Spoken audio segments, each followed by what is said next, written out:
The Florida State Seminoles football team dismisses quarterback DeAndre Johnson. I'm Darren Haynes. For more on this, let's welcome in ESPN senior writer Mark Schlabach. Mark, the school knew about this for some time now, of the altercation, now of the video being released of him hitting a woman in a bar in Tallahassee. Why did the team now decide to dismiss him from the football team now rather than in the past?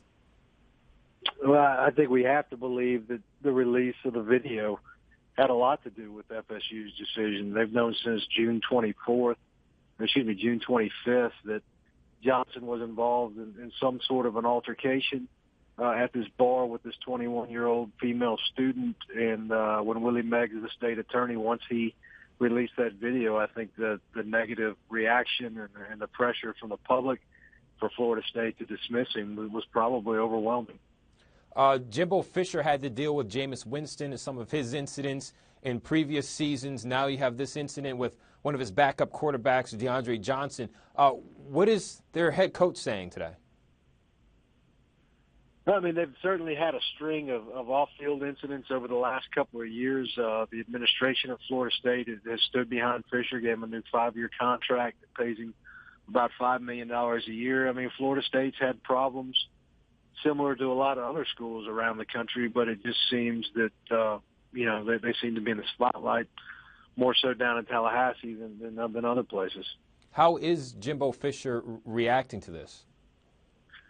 I mean, it's a tough break. It's a kid that committed to Florida State back in 2012. I think he played an integral role in helping Florida State recruit a couple of recruiting classes. He enrolled at Florida State in January after graduating early from First Coast High School in Jacksonville. Wasn't going to be a big factor, I think, on the field this coming year. I think Notre Dame transferred Everett Golson and Sean McGuire, who played some as Jameis Winston's backup a year ago. I think those two guys were the main contenders for the starting job this coming season. But he was one of their top prospects. He was Mr. Football in Florida. Among the high school players a year ago, and certainly I think they felt like he had a really bright future on the field of Florida State. Because of a lot of incidents for Florida State off the field rather than on, how will that now change things in the way that the school handles the football program?